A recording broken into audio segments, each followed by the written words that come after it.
કે જ્યાં સુધી વન મિનિસ્ટર અમારી સાથે આવે, અમારી પાસે બેસે, અમને લેખિત ખાતરી આપે કે હવે આવો બનાવ નહીં બને, અને જો આવો બનાવ બનશે તો અમે વન મંત્રી ઉપર ફરિયાદ કરીશું. આવી જો ખાતરી આપે તો જ અમે આ ડેડ બોડીને સ્વીકારવાના છીએ. વન્ય પ્રાણીની જવાબદારી ફોરેસ્ટ વિભાગની છે, જંગલ ખાતાની છે અને ગુજરાત સરકારની છે. અને ગુજરાત સરકારની જે વ્યવસ્થા કરવી એ કરે. ત્યાં સુધી બોડી પણ અહીંયા સ્થળ ઉપર જ પડી છે. બોડી પણ અમે સ્વીકારવાના નથી કે દવાખાને લઈ જવા નથી. ત્યાં સુધી સરકારના જવાબદાર માણસ મંત્રી આવીને એક લેખિત ખાતરી આપે કે હવે આ વિસ્તારમાં વન્ય પ્રાણી કઈ નુકસાન નહીં કરે, ત્યાં સુધી આ બોડી માહિતી બગસરા સિવિલે પણ લઈ જવાના નથી. આખરે વન વિભાગ ક્યારે જાગશે? દર વખતે સિંહ કે દીપડાના હુમલા પછી માત્ર તપાસ, આશ્વાસન અને વળતરની વાતો થશે કે પછી નિર્દોષ લોકોના જીવ બચાવવા માટે કોઈ જવાબદારી લેવામાં આવશે?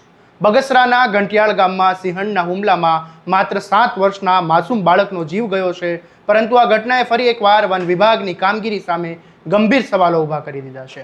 શું છે સમગ્ર મામલો? વિગતે વાત કરીએ આ અહેવાલમાં. નમસ્કાર, હું છું આસિફ કાદરી અને સ્વમાન સાથે તમારું સ્વાગત છે. અમરેલી જિલ્લાના બગસરા તાલુકાના ઘંટિયાળ ગામમાં ગઈ રાતે હૃદય કંપાવી દે તેવી ઘટના બની હતી. પરપ્રાંતીય મજૂરના 7 વર્ષના દીકરા પર સિંહણે હુમલો કર્યો.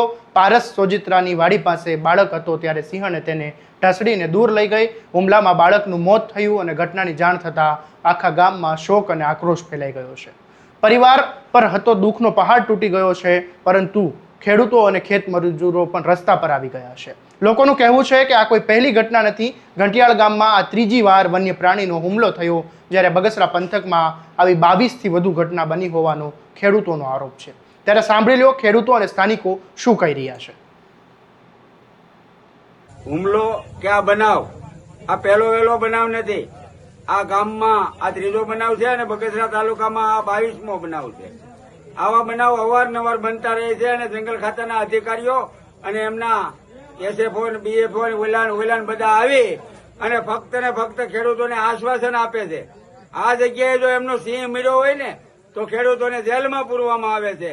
પણ આજે આપણા દીકરાઓનું મરણ થાય, દીકરાઓને ખાઈ જાય છે, તો એમના માટે નાની એવી વળતર આપી અને એમને આશ્વાસન આપી અને એનું નિરાકરણ લાવે છે. પણ આ વખતે એ વાત ઉપર અમે સહમત નથી. આ વખતે ખેડૂતોએ નક્કી કર્યું છે કે જ્યાં સુધી વન મિનિસ્ટર અમારી સાથે આવે, અમારી પાસે બેસે, અમને લેખિત ખાતરી આપે કે હવે આવો બનાવ નહીં બને, અને જો આવો બનાવ બનશે તો અમે વન મંત્રી ઉપર ફરિયાદ કરીશું. આવી જો ખાતરી આપે તો જ અમે આ ડેડ બોડીને સ્વીકારવાના છીએ, નકર આ ડેડ બોડીને સ્વીકારવાના નથી.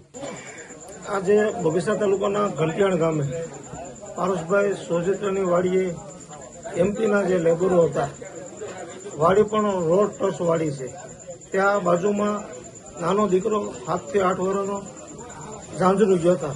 2 છોકરા ભેગા, 3 છોકરા. તો સિંહ 2 સિંહણથી અને 2 બચ્ચા.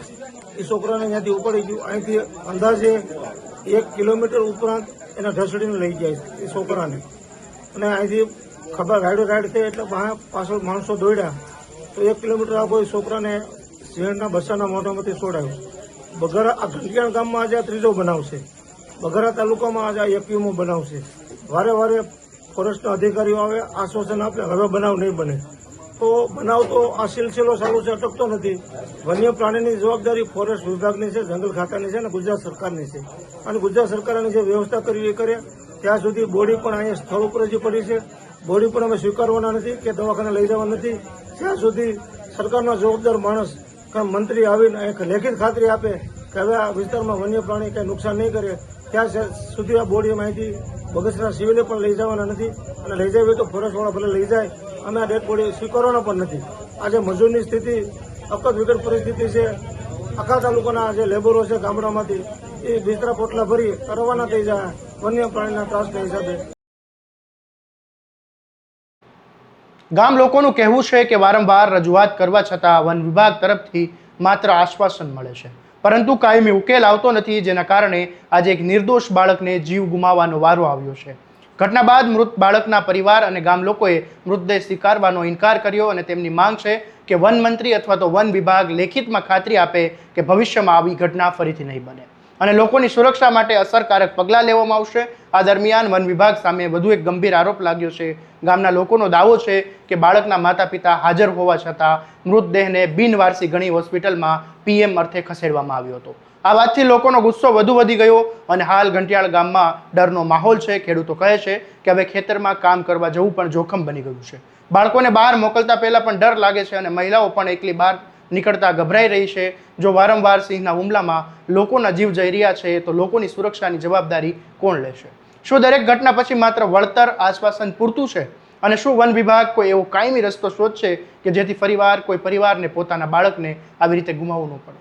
હાલ ગામ લોકો પોતાના નિર્ણય પર અડગ છે અને સુરક્ષાની લેખિતમાં ખાતરી માંગી રહ્યા છે. અને બીજી તરફ સમગ્ર વિસ્તારમાં ભય અને આક્રોશનું વાતાવરણ જોવા મળી રહ્યું છે. વધુ અપડેટ અને વિગતવાર સમાચાર માટે તમારા સ્વમાનને સબસ્ક્રાઇબ કરો અને આ વિડીયોને વધુમાં વધુ શેર કરવાનું ભૂલતા નહીં.